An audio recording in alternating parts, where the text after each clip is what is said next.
You're not getting fired. It's the same thing with Memphis. You're not fucking getting fired with less than 5 games left. Like they're not dead. Like they're still in the thick of things. We don't believe in them. But again, I don't think they believe in they're still there. Right. But what I'm saying is, it's like then all of a sudden he put out this statement like, took a peek right now. Like what?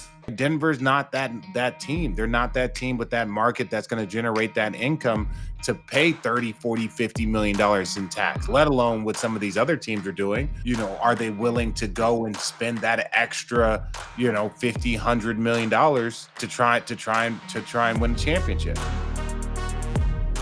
Hello.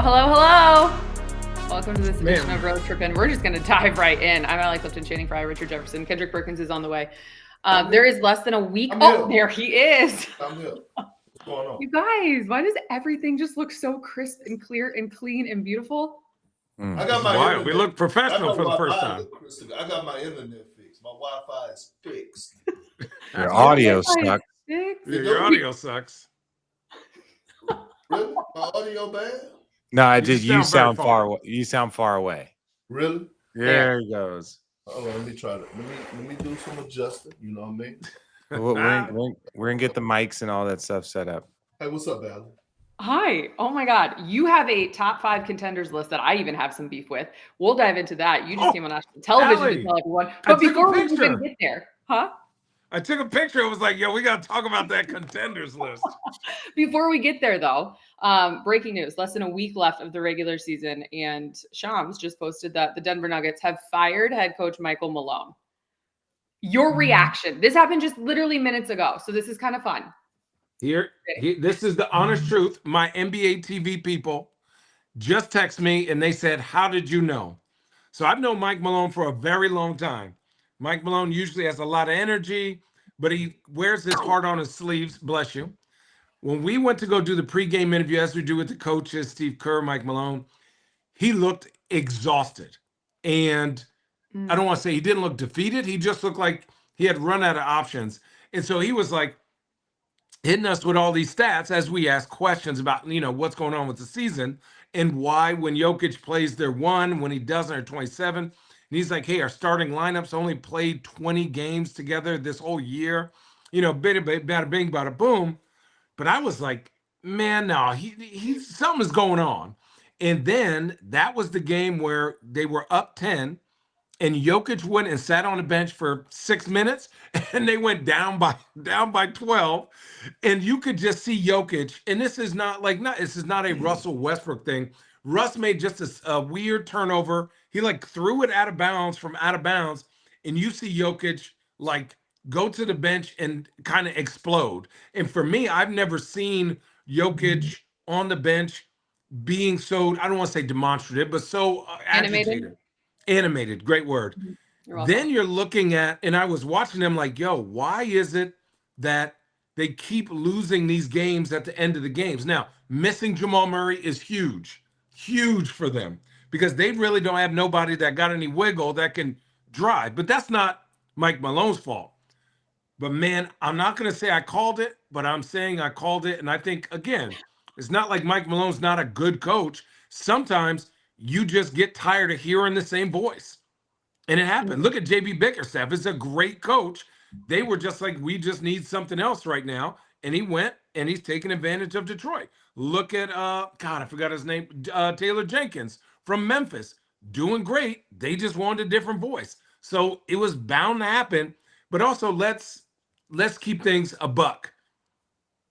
You cannot be a GM or somebody in that upper management and put that team together and not acknowledge what you put out there.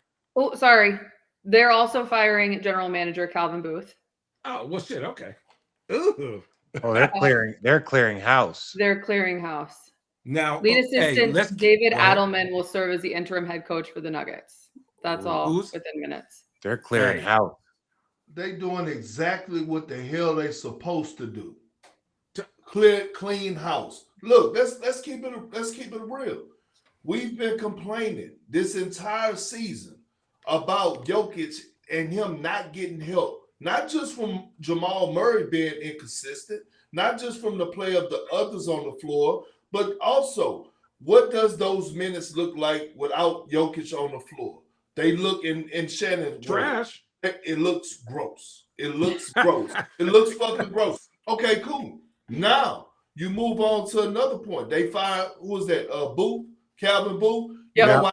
You know why they fired him? It's the same thing that we do, same thing that we used to like hold guys, front offices accountable for when it came down to Braun, even Steph, Giannis. When you have quote unquote arguably the best player in the world, your job is to make sure they have the necessary pieces around them, especially in their prime, to go out there and compete for a championship. And can we honestly say right now that Jokic have the best pieces around him to actually go out there and compete for a championship? We just watched the Boston Celtics, who, by the way, just broke a damn record by the Golden State Warriors as far as made threes in a single season. Right? We just watched the Cavs, upgrade, go all in at the trade deadline and say, we're going to get a DeAndre Hunter.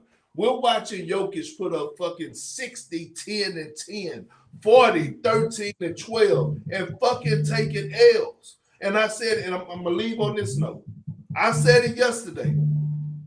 When you look at the last 4 games and with the points that they've been giving up, offense is one thing, but they're scoring because Jokic is that damn special. He's going to score buckets. He's going to make guys around him better. We get that point. But when your team, and you have to call out your team time and time again for their lack of effort and their defensive energy, that is on the coach. That means he has lost the ears of that locker room. And here we are. Hey, Richard, one thing, and I'll let you go. I'll be quick. Him coming out, and it's like, man, I can preach defense all day, but they not going to watch film on their own. We got to show it to them. I said, hey, yo, this got to be AI, because he must have been and defensively, Golden State, just the game that I watched, Michael Porter Jr., and I'm going to call Jokic out too, but he's different. Jokic, to me, plays defense like James Harden did when he won MVP. It's like, man, what else do you want me to do out here? I'm exhausted.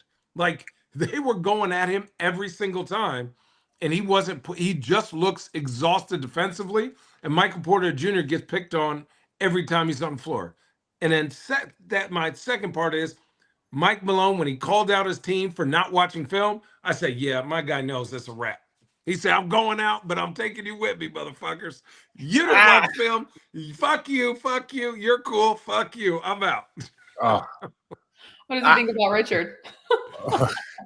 No, I think it's multiple things, right? You talk about Calvin Booth, he's got to be able, it looked like from what we could see with not re-signing Jeff Green, with KCP going, with Bruce Brown going, that these were salary cap things. They want to stay below the cap. That's a very difficult spot to do. So we can say about the Cavs going all in, but go look at the Cavs tax bill. Go look at the Celtics tax bill. Go look at the Warriors tax bill. Right? Denver's not that team. They're not that team with that market that's going to generate that income to pay 30, 40, 50 million dollars in tax, let alone what some of these other teams are doing. So from that standpoint, you can see kind of the dilemma of where they are. They have the best player in the world, the guy that's won multiple MVPs, but are they willing to go and spend that extra, $50, $100 million, to try and win a championship? Like, because again, you put Bruce Brown on that team right now, you put KCP on that team right now. If you just gave them the exact same team that they had when they won the championship, they're probably the favorites. They might have one more. So like that's the way I look at it. And so when you strip that part, the depth, and then you go to Jamal Murray, so when he's not there, now you're really messed up. Now you're really deep with limited resources to compete at the level that you're accustomed to. Can Richard, I give you some supporting facts on this? Because Channing, you tweeted it and I saw it. And I think I saw it. That's that Midwest of me. Shut it. 2024 Denver Nuggets offensive rating when Jokic is on the court, 128.4. Best ever team offensive rating was the Boston Celtics last year at 123.2. That's crazy. Okay. The defensive side, 2024 Denver Nuggets. Offensive rating when Jokic is off the floor, 91.8. Worst ever team offensive rating, the 76-77 Nets, 92.2. And the tweet was, could you imagine if he had some help? Allie, here's a crazy stat. You know he has never played. Now, Westbrook doesn't count because he's not an all-star. He's never played with an all-star, an all-defensive team player. So this is why I think Calvin Booth needs to get fired. Whether you don't want to pay for that. I know.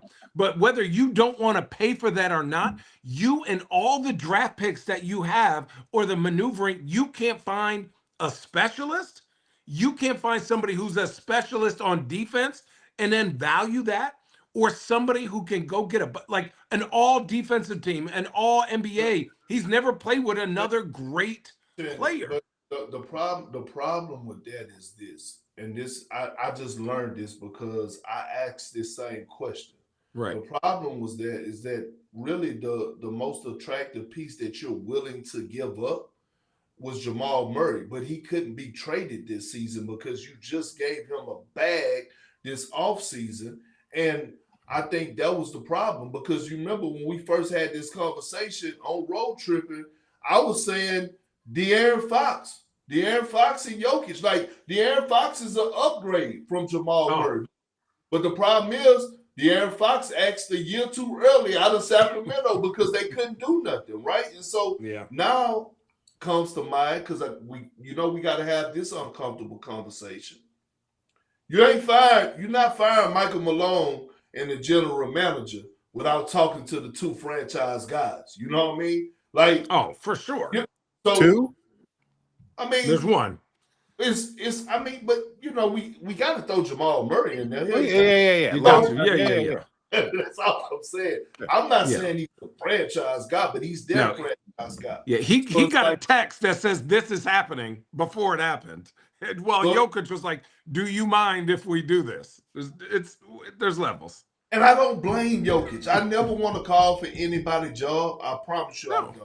I just wanted Michael Malone to be better, and better because even when Jokic wasn't playing, when he was resting in those games, I saw Aaron Gordon who was thriving and getting 25, 30 points, right? And it wasn't just in transition. It wasn't just on cuts. It was on post-ups. It was on some isolations. So he was saying, hey, Mike, I'm fucking here. I actually could do some things. The same thing OG Anunoby was doing to Tom Thibodeau while Jalen Brunson was out. Hey, motherfucker, he don't have to be too ball dominant. You can actually come to me a little bit. I know how to do some things on my own. I'm actually 6'9" at the wing position. You can utilize me without having him to be so ball dominant. But again, the next step is this season is a wash, just like with the Memphis Grizzlies. You don't fire a coach this late into the season and think the next coach is going to turn it around, and especially in the tough Western Conference, and all of a sudden you're going to make a title run. Now you're looking towards the future, because we don't know what's up with Jamal Murray hamstring. They're saying, like, it could be – Michael Malone said he may have been – I don't think he was lying, but he was like, oh, he's not coming back no time soon. I want to get to your point, Perk, that you made your title. What'd you say?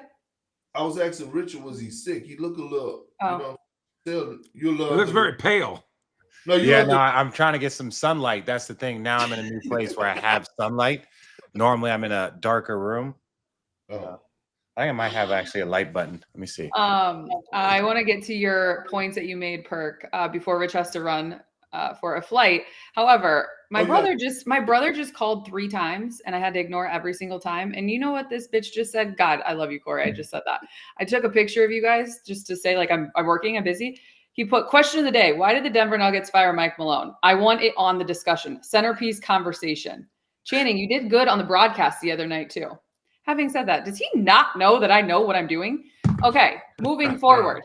The Denver Nuggets they got 3 games left, 47-32. They've lost 4 in a row. They're 3-7 in their last 10. I just want a quick response because obviously Mike Malone, winningest coach since being hired for the Denver Nuggets in 2015. Obviously led them to the championship in 2023. What happens to Denver this year? How far can they go?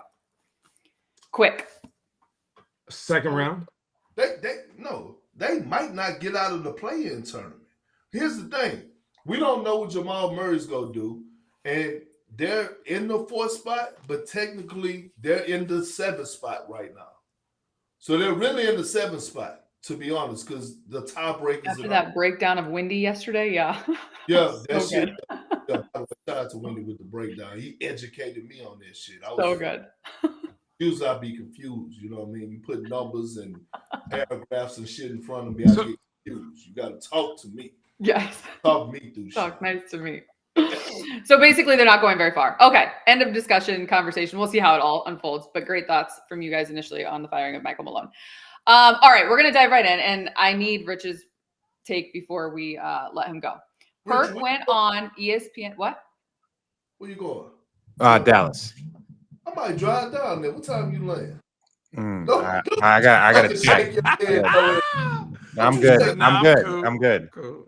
Oh, that's all right. Okay, cool. All right. Perk, I'll be in Dallas. You can come see me. Okay. Having said all of that, Perk went on First Take this morning. Whose phone is that? My phone's ringing a lot, just like all y'all's. Mine is too. That's Devin Harris is calling right now, but ESPN is calling, being like, "Hey, would you like to come in and talk about this?" You want to go on Center right now? It was like, no, I gotta go. Talking on Road Trippin right now. So, right now. Oh my God, this edit needs to go out ASAP. Yeah. Okay, so Perk went on First Take this morning, and he gave his top 5 NBA contenders list for this year. I do need to first clarify. The order you picked is the order you have them in, correct? It's not just a random 5? No. It's not. Okay. Right. Yeah. This is Perk's list. I don't even have to look at it. It's so ingrained in my head. I couldn't believe you said it. He has the Los Angeles Clippers at 5. Okay. Continue. He has the Cleveland Cavaliers at 4. Okay. Continue. That's a little low. He has the fucking Warriors at 3. Okay. Continue. Brother. He has the Oklahoma City Thunder at 2. Okay. Continue. And he has the team that he says no one will beat in the NBA playoffs this year, the Boston Celtics. At 1. If the Boston Celtics lose, I think here's what I'm saying. They're either going to drub everyone or they're going to lose to the Cavs.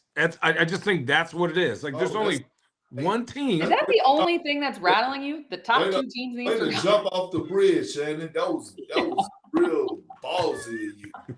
I'm just saying, no, but you like, if they could also sweep the Cavs. I think if the team beats them once and it just happens to be something that they can't adjust, then I think they lose that series. But they're just so damn smart and good, and all their players are so empowered, and they've been there before. You can't even rattle their bench. Like, the bench is like, oh, we've seen this. Can we like, talk about 5-4-3? 5-4-3. Let's Richard, go ahead, because you got to leave. I'm just looking at you like Channing's really focused on the wrong thing here. Yeah. No, look. I'll allow Perk again. My favorite thing about Perk's list is that it's Perk's list. It's not my list. It's not your list. It's not anybody else's list. It's his list. That's his list. Now, if you're asking me to critique his list, I can see why some of the names are on there. I'm a little bit surprised, but I also can see anybody making a valid argument for these, even if it might be on the improbable side. I could see that. If you had to put your house on the line, you're going to give me the best 5. That's what Perk's going with. I'm going with, if I have to put my house on the line, I believe one of those 5 teams are going to win the championship. I'm okay with that.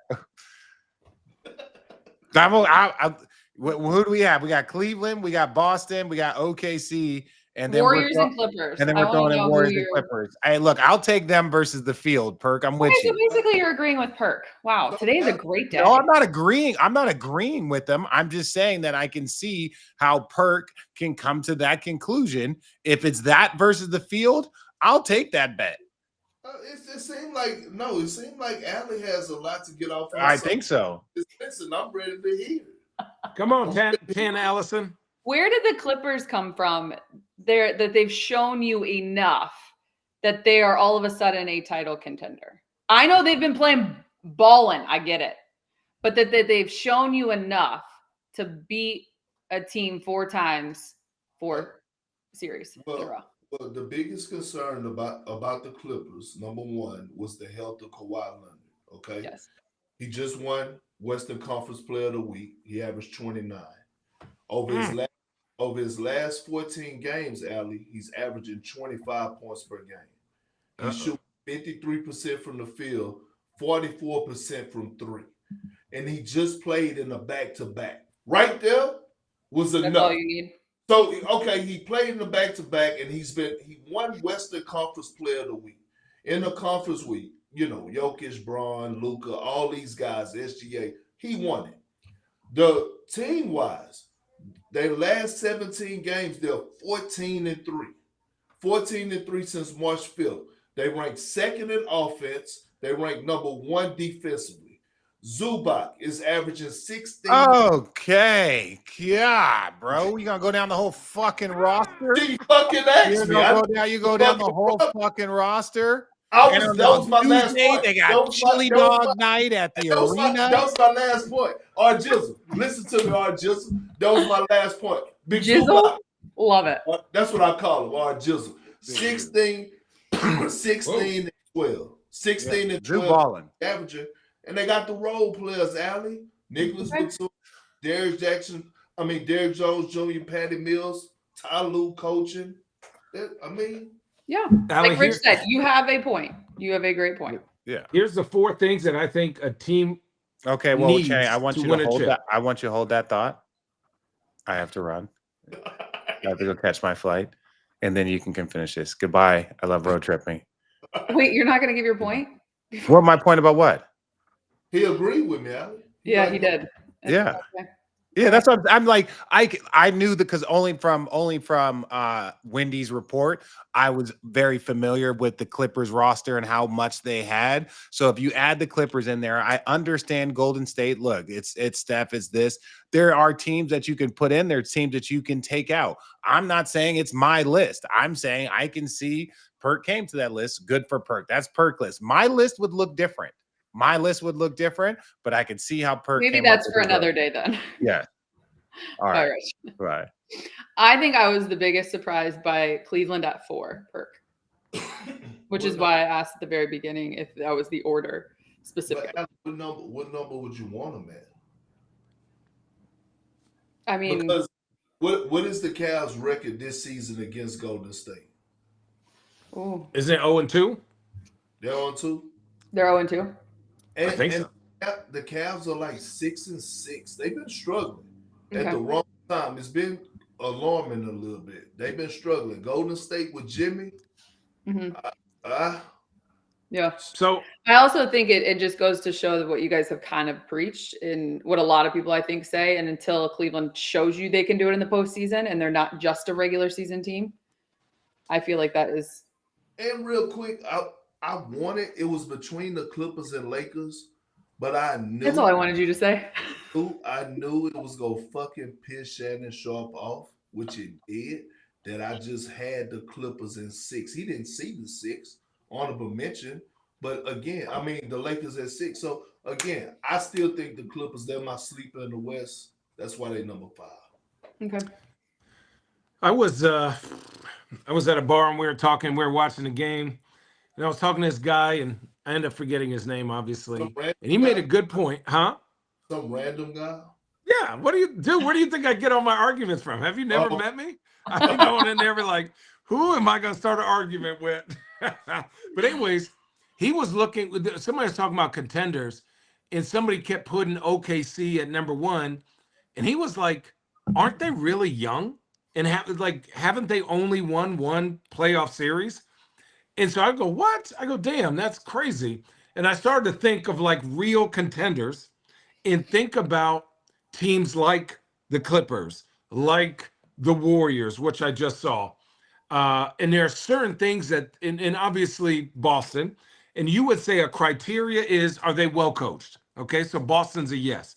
Do they have big time playoff experience or like a vet that you can look to that's been there, done that, or been there and lost? Boston has all that for their whole team. Obviously, they won, brought back their whole team. Defensively, can they lock up when need be? Which means, can you win ugly in the playoffs? Boston has shown they can win ugly. Okay. And fourth, do they have star power? Right. But in like star power, meaning, hey, man, you got a dude just draped on you, grabbing you, holding you. Can you still go get a bucket? And what Boston does is they do it by committee, because you can only have 2 or 3 good defenders that can keep up with them offensively. So if you got your best defender on Jason Tatum, there goes Jaylen Brown.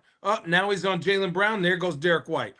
Now we're at the bench. Here comes Peyton Pritchard and Luke Cornett and those kind of guys rolling. So that's why I think Boston is so far ahead. Right? The crazy thing, my bad to cut you off. No, you're fine. See, you mentioned all those guys and you forgot the most important piece, which is crazy. It's Kristaps Porzingis. Yeah, I forgot about him. It's like, no, but I'm just saying that it makes your point, like how deep they fucking are. Right. But now this is me going against what I believe is that the Cavs, right? They really haven't gone to the Eastern Conference Finals.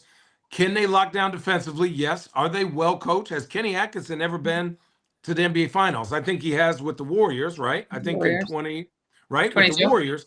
But has he done it himself, which is a whole different beast? And then number 3, when you look at star power, right, you'd obviously look at Donovan Mitchell, but then we've not seen Evan Mobley or Darius Garland or Jared Allen really have that star power and win a series or win a couple games. And that's where you go, okay, but they do have a great chance. Then you go, OKC, are they well coached? Yes. But has he won it or has he gotten close? No. Are they locked down defensively? Obviously, yes, they're one of the best. Then you look at like their experience in the playoffs. You're looking around, they're as young as a college team. I think they're younger than Auburn. Like, right? So now you go, damn, where do they, is this the year that they just magically make that jump? I don't know if I'm betting on that. So here's my question when it comes down to experience. Is that overrated? Like, seriously, because my first time actually being a contributor, as far as being a guy that was like really in the mix of things of making, some noise in the postseason, was in 2008, right?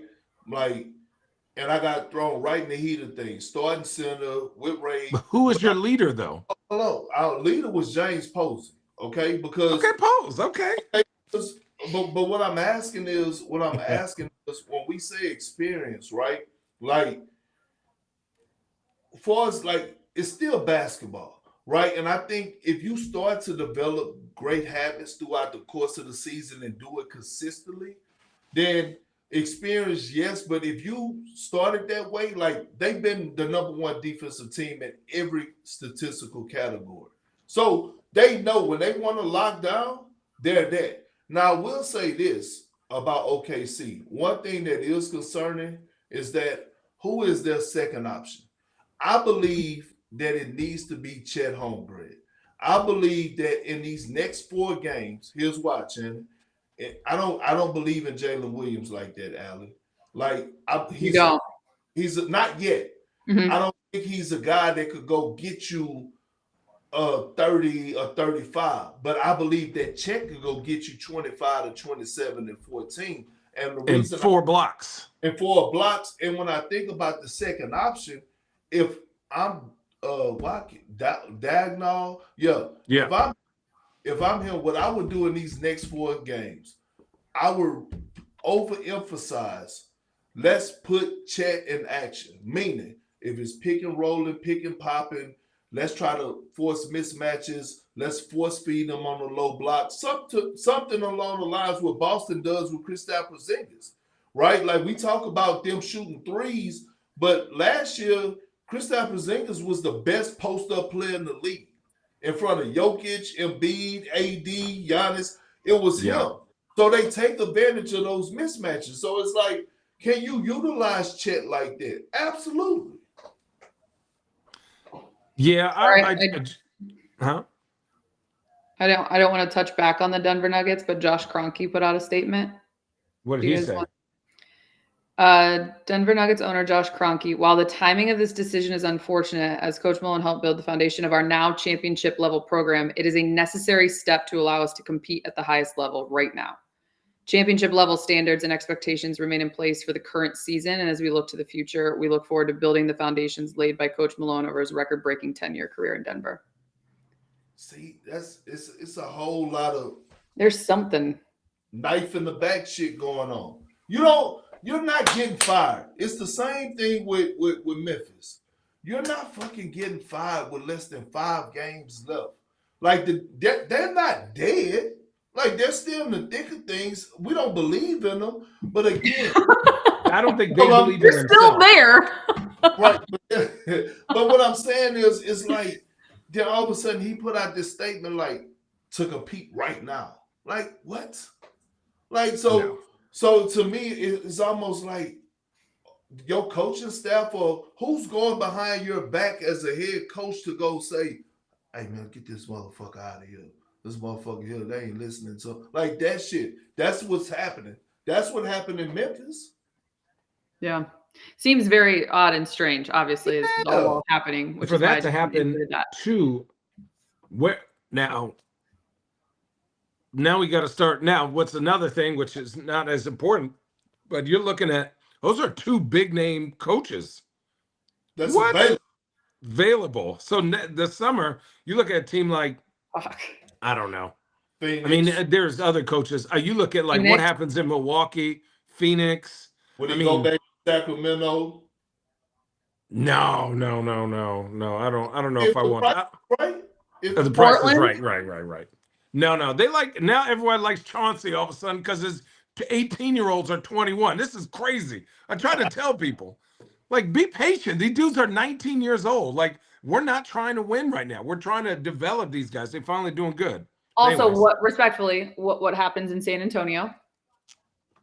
Oh, yeah, that's a big one. I forgot about that. You just don't even pay attention to that because of everything with Pop is. Yeah. Okay.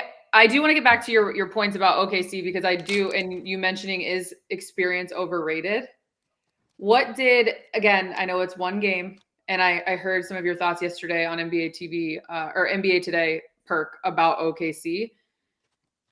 What did that game versus the Lakers show you about OKC? Not the Lakers sending a message, more so what it said about OKC.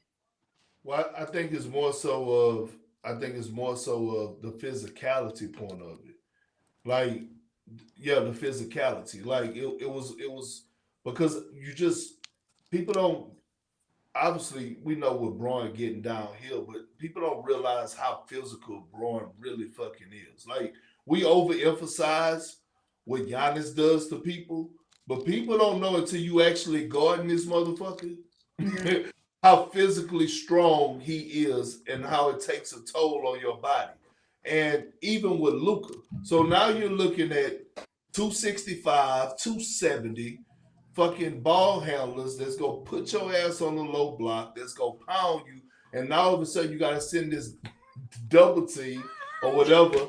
I just think it was an eye-opener for OKC. It was like, dog, like, no, bro, like, it's real out here. Meaning, like, the stories that y'all hearing that people are reporting, teams actually feel that way about you guys. Mm-hmm. Teams actually saying, we like our chances against OKC. We don't believe in them.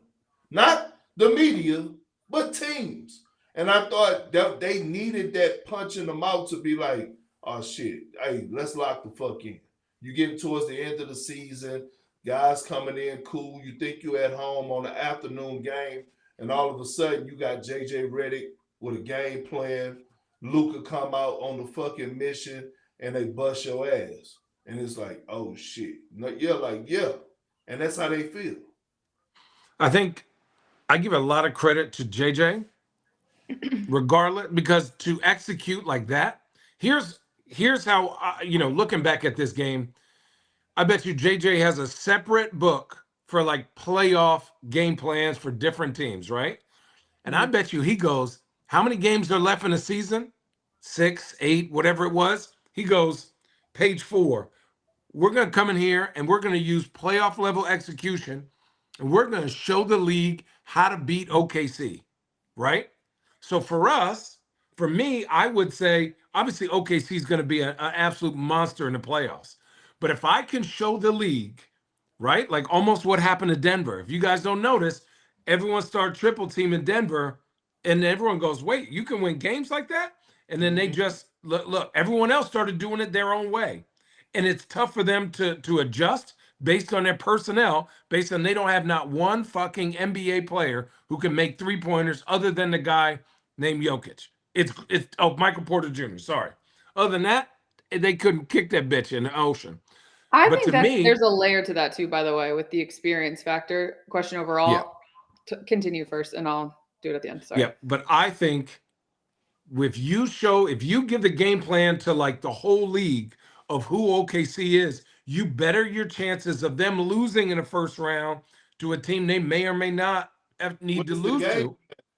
Because what's the game plan? You got to out-rebound them, limit their possessions. Because they have so many players that can score, you slow the game down, you attack, and you're physical. You get layups so that you can set your defense, and you play without fouling. And I think that was the only game. When I watched them play, they were actually grabbing the shit out of all those dudes, but playing physical in a way that was playoff level physical.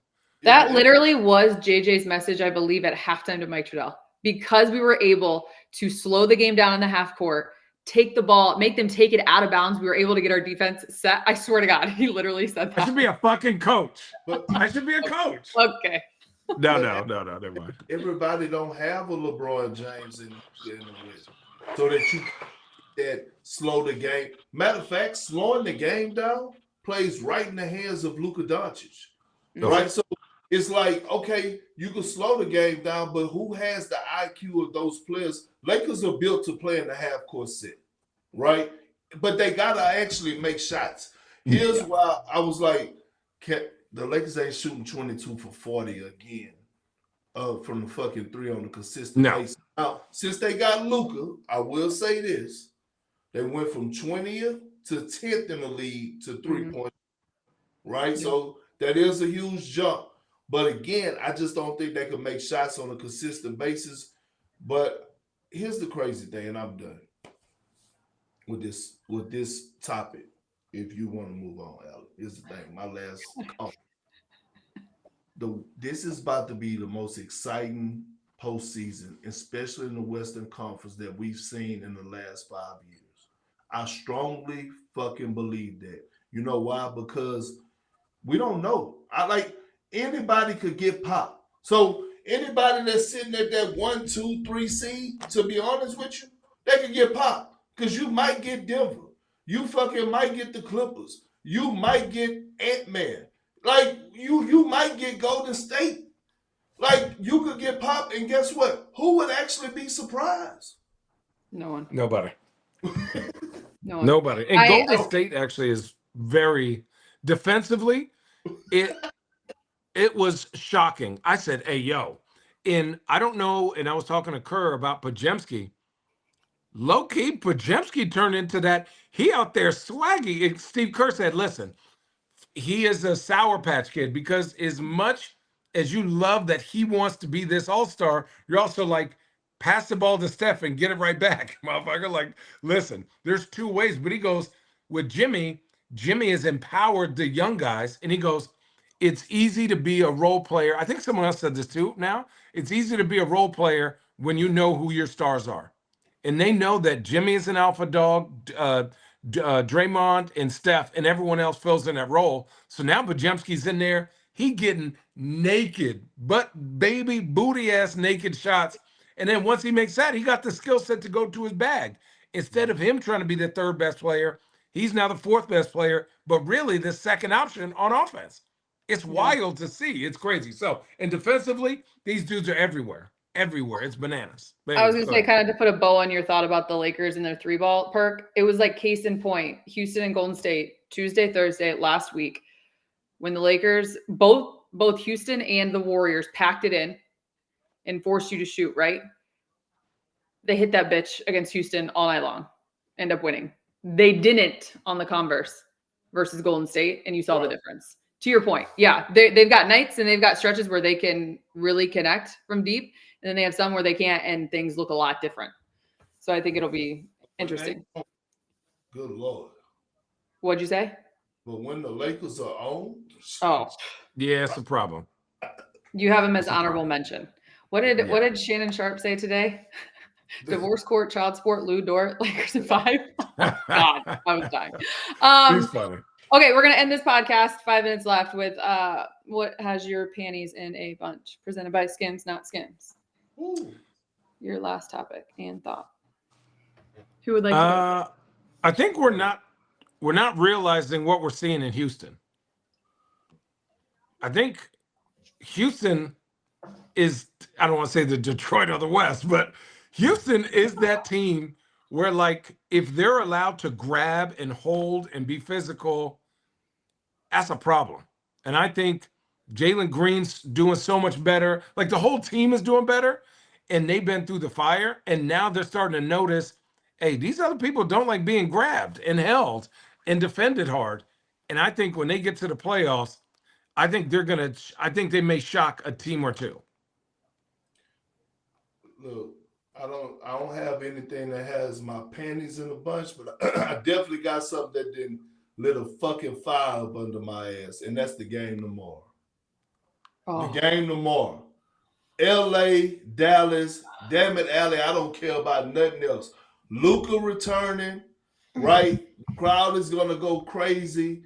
He's gonna get the video tribute, or he should get it. No, he's gotta get it. I'm just saying, the shit, that was some, you know what I'm saying? That energy right there, how the way that trade happened, the shit that was said after the trade, that was really knocking at the door of when Braun left to Miami and you know, called him a Benedict Arnold type shit. You know what I mean? No, didn't the Cavs on Dan Gilbert call him that? Yes, yeah, I he ain't said fucking something. making it up. And so when I think about this game tomorrow, so many emotions. Then I watched Anthony Davis, his interview. He dead ass serious. Oh, And he makes me mad. He's serious. He's serious. He is going to be on one tomorrow. Luka is going to be on one tomorrow. Braun is going to have Luka back. J Kidd, the battle of the coaches between him and JJ, because J Kidd want to win. You know what I'm saying? Him and Luka ain't really spoke from last thing I heard, right? Like, it's like some shit going on there. And then, you know, hey, man, you know what I'm saying? I know we got these games tonight. I get all that. Tomorrow? Can you please tell me, because yes, you're right. There's everything within the game, within obviously the storyline, but at the headline of it all is Luka returning to Dallas. You cannot tell me that they will rob that man of a tribute video. He got traded. He got woke up in the middle of the night. They got a tribute. Them. I know. I'm saying they better. All I'm saying is been some bad, you know, it just ain't, but they better have one. If I was Dallas, I would give him a long one till he cries, and then it's gonna make him not mad. So to win the game, I'm giving him a 10-minute tribute from he was a kid to cool him off, because you know he's gonna come in there with a bunch of emotions. Clip that. I would give him a video until he cried. You are fucking whack. Really quick, Perk, are you a Houston college basketball? Are you a fan, or is it just because you're in Houston? The game was trash. The game wasn't trash. It actually was a good game. You just didn't like it because it was it was defense being played. That's the way. Listen, that's the way Cougars. 60 to 63. What the fuck are we watching? Hold on. You're in college 7 years and can't make a damn three? Hold on. This is Samson basketball at its finest, right? Make the game ugly. Make the game ugly. But again, guess what? It came down to both games, even in the Duke and Houston game. The little things, the shit we preach about so much to the audience, right, that goes unnoticed. The turnover, you're trying to drive. Even when it's one guy in the corner, it's still not enough space, right? Like, if you're trying to go, it made me sick. It was sick. So the Duke game, they lost because they couldn't simply inbound the damn basketball. And then last night, It was just horrible. I mean, it was horrible. Execution all across the board. I was pissed. I was looking forward to the parade. I was actually going there with my good friend Rusty Harden, who's one of the big-time lawyers down here in the state of Texas. Die-hard Houston everything fan. Rockets fan. Rusty like 76. I go there with him. We drink tequila. You know what I'm saying? He drink tequila. I fake drink it. You know what I mean? I fake drink. I don't drink like that. I don't drink. Nah, real talk. I don't drink. Okay? I don't drink. Fucking drink. Okay, you don't drink, but we do know what you do. What? We do know what you do. You like to eat. And I say that with the utmost love. Here's why I say it, Perk. The Masters are upon us this week. If you had to plan, and then we're going to wrap it up after this. If you had to plan your Masters dinner, your Masters meal, you know how they do that? What would be on your menu? No. You got to educate me on this, Allie. How do they plan a master meal? How it go? So I can the Masters meal, you get to pick from appetizer to like, it's your ultimate meal. It's your meal. Okay. That everyone gets to indulge in. And Okay. so from appetizer to the main course, to the side dish, to the dessert, Okay, I will read you. I'm gonna tell you what I'm gonna do. Okay. I would start off. Okay. I would have fried calamari. Okay, for my appetizer with crab cakes. All You right? still have to go perform. No. You don't give me a choice to be able to get some groceries, damn it, and tell me what I could do with it. I will get that because you didn't tell me what it looked like. No, you're right. You're right. It's all you. All right, so I get to pick my meal. Yes. Then give me seared salmon. I need 12 ounces, not 8 ounces, not 4 ounces, 12 ounces. Give me, maybe give me some mashed potatoes with it, some sauteed spinach. Give me some, some king crab legs to go with that. Yeah, dip in butter. And then I'm gonna top it off. Okay? I'm gonna top it off. I'm trying to decide right now. I'll probably go with give me some bread pudding for dessert. 2 scoops of vanilla ice cream. You know what I mean? And I'll be good. See, that's not bad. I'm gonna give you, Channing, yours is coming next. I'm gonna give you Scotty Scheffler's Masters Champion dinner. Okay. His appetizers, cheeseburger sliders, served Scotty style, firecracker shrimp, sweet Thai chili and sriracha mayo, Papa Chef's meatball and ravioli bites, cheese, tomato, basil sauce. First course, Texas style chili, cheddar cheese, jalapenos, corn chips. Main course, choice of wood-fired cowboy ribeye or blackened redfish, family style macaroni and cheese, jalapeno creamed corn, soy glazed Brussels sprouts, chipotle lime roasted sweet potatoes. And his dessert is warm chocolate chip skillet cookie with vanilla bean ice cream. Hey, that's a nice ass fucking meal. That's a good setup. And I don't like chocolate chip cookies, but everything else I can agree with. He detailed that one. I didn't know I had to go in depth like that. Like it's however, your exact. Yeah, that's not bad. What about you, Channing? Oh, what? I'm calling Matt's Barbecue down here. Listen, Matt's Barbecue, we're getting brisket, 24, 48-hour brisket. We got big, like 24-hour turkey legs. Then we got pork belly burnt ends. Then we obviously have the greens. Then mac and cheese, the spicy mac and cheese. Then a loaf of white bread. Then we have the cheddar bratwurst. What else? Oh, the corn. Yep. What else did we get last time? That was crazy. Any salad, guys? Any salads? Man, we'll throw a little Caesar salad in there for you vegetarians. No, fuck a salad. And then, fuck a salad. Then after all that, if I still got room, I'm ordering Dairy Queen. Getting a pecan cluster blizzard. Yep. Yeah. Yes. Oh, that's amazing. Stay with me now. And now I'm starving. You guys are wonderful. Are you going to watch the Masters? Nope. Absolutely. Love you both. That's exactly. It's another edition of Road Trippin.